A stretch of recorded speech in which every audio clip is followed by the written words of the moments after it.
bienvenue dans Défi par 12. Vous avez le choix entre les émissions de mer, mais vous avez choisi comme notre public déchaîné. Dites qui sa maman. Je ne suis pas seul, je suis avec le gonfle de la science, monsieur David Lowe. Je sens qu'on va passer un grand moment. Allez, on va d'abord applaudir évidemment les équipes de Clédé. Fou furieux. Oh là là, bébête. Quelle bébête. Ah, vous êtes moche. Est-ce que vous êtes prêts? Oui. Ça c'est pas bête. Ah, je sens que bébête, elle va nous faire de la mer. Eh oui, elle est moche. Et aujourd'hui, ce n'est pas le moment d'avoir sa langue dans sa poche car elle va vous servir, les amis. En effet, vous allez goûter un légume particulier qui est préparé de main de maître. On y va, à vos papilles. Je vais donc vous demander quel ingrédient étonnant se cache dans son permis. Mais est-ce que c'est du sperme, du carca ou de la pizza? De quel ingrédient s'agissait-il? C'est pas mon problème. Ah mais j'avais dit. Vous avez prévenu, hein. C'est des concurrents chiants. Est-ce que vous savez ce que c'est qu'un carré? Oui. Oh là là. Mais qu'est-ce qu'elle est comme? Ah bah j'ai fait des études. C'est des concurrents.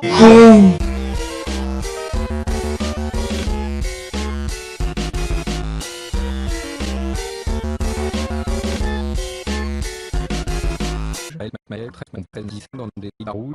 LOL, cette voix off, plus l'envers de Technique. Canner. DD.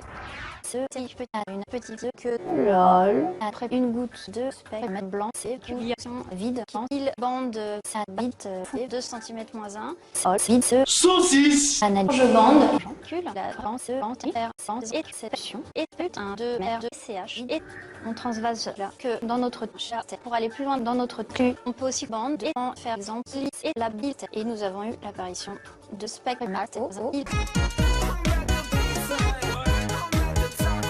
Arrête ça tout de suite avant que je m'énerve. On va exciter un massif grâce à une sonde à l'arrêt du recul qui va nous permettre de les zéros. Chacun va niquer suivant la position qui sont bien éclatées. De l'alcool.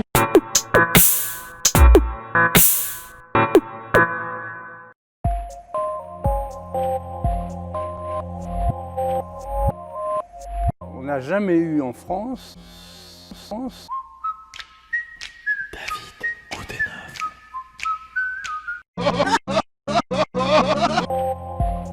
On n'a jamais eu en France de bonnes On n'a jamais eu en France de bonnes émissions scientifiques à la télévision. On en a quelques-unes parce qu'on a des journalistes scientifiques de renom comme Michel Spass. C'est absolument fascinant. Ça va, c'est essentiel. Il faut y attirer des gens. Il faut aussi des gens. Il faut aussi c'est de bonnes jeunes filles. Saucisse. Non, nous tourner vers l'avenir de notre univers. L'avenir. Des milliards et des milliards et des milliards et des milliards et des... C'est moi. C'est moi. C'est qui le patron? Really, nigga? Oui. Aurait-il un jour, aurait-il un jour, C'est pas un bon jour. une fin? C'est sûr, sus. Pendant ce temps-là, sur notre planète, nous aurons laissé la place à des sectes totalement nazis, les mêmes que ceux qui existaient à la préhistoire, avant les dinosaures.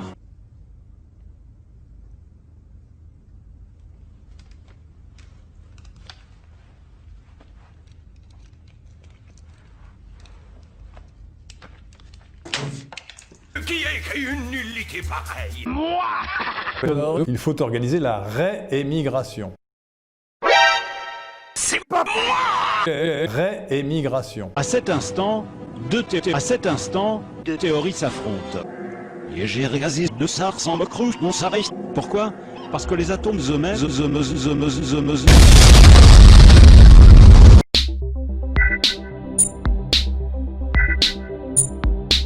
Salut à tous. Le truc qui fait que la mécanique quantique passe souvent pour un truc complètement voire totalement ouf. Bonjour petit cerf. Comme on n'est pas la physique quantique et on a une toute petite bille. Heureusement, je suis là, petit gros.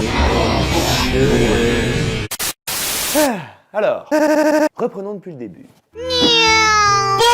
Sus, mais boule, un étron, c'est de la merde. Oh oui, oui, oui, oui. Lançons une rafale étron. Et vous allez voir le résultat. Quoi? Voilà, y a plus rien là. Un patron d'interférence? Maintenant, tentons avec des... Papa! Quoi? Un patron d'interférence? Hey, bonjour à tous! Quoi? Le patron des LG. Salut! Il y a le sexe. On va baiser dans la 4e dimension. Et si je veux toucher ton vagin, comment dois-je faire? Tu devras me couper la peau. Sinon, c'est impossible. Arrête, arrête! Tu en veux plus? Plus de quoi? Nous allons nous faire l'argent à ta mère, fils de pute. J'espère. On met des doigts dans le cul, plus ou moins, comme cela.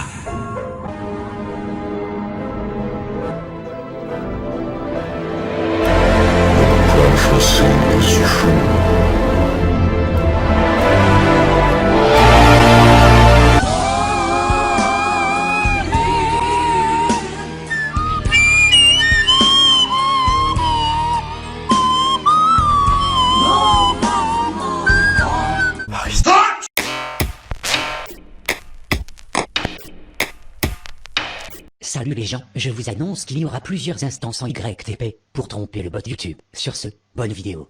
Aujourd'hui, la chef de bande des cobayes découvre des images particulièrement d'images d'hier. Oh là là.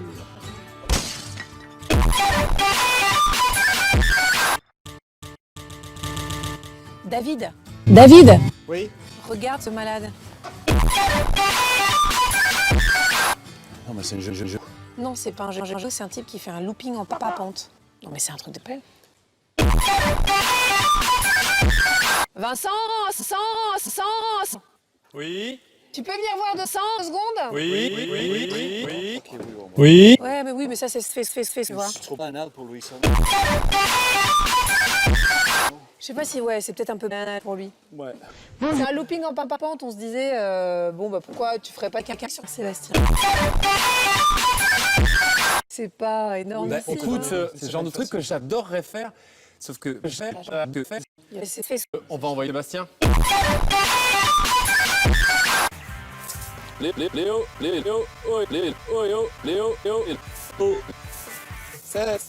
Salut. Comment vas-tu? Bon putain. Léo Bézon est membre de l'équipe de France de Papapande de Cop-Trontige. C'est lui qui va initier notre casse-couille, pas franchement rassuré par la mission qui l'attend. Mais comment ça se fait que cette voix les Didi chante? Bah c'est un jouet, c'est mon petit jouet à moi, ma petite tige. Pendant ce temps, au hangar, Agathe et David vont tenter d'en savoir plus sur le fonctionnement du parapente. Alors Olivier, j'ai plein de questions à vous poser. Déjà, comment vole un marabout et jusqu'où on peut aller en termes de petitesse de petite.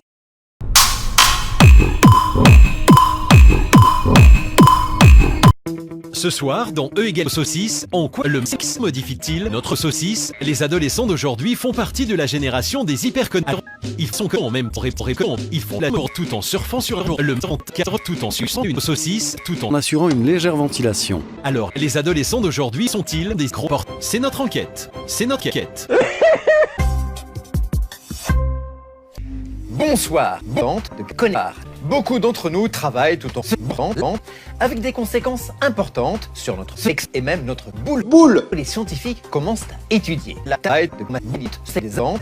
Il y a des produits qui vous changent tellement la vie qu'on se dit mais pourquoi on ne les a pas inventés plus tôt? Eh bien c'est le cas aujourd'hui de ce produit vraiment révolutionnaire. Ça mesure 90 cm.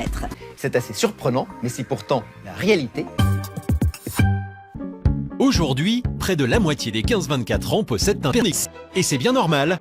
Mais ils l'utilisent en classe, à table, pendant leurs devoirs, et c'est dégueulasse. Mais leur pénis ne risque-t-il pas la surchauffe? Moi j'utilise mon pénis pendant les dîners. Ouais, pendant les dîners, en dessous de la table, et puis je réponds mes sextos.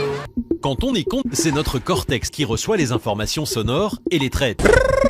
Mais lorsqu'on lit des messages, cortex l'écoute. En clair, quand on veut faire deux choses à la fois, cortex déclenche la réalisation de la tâche A, tandis que la tâche B est explosive. Le cerveau explose. la surchauffe. En clair, le cerveau va à l'hôpital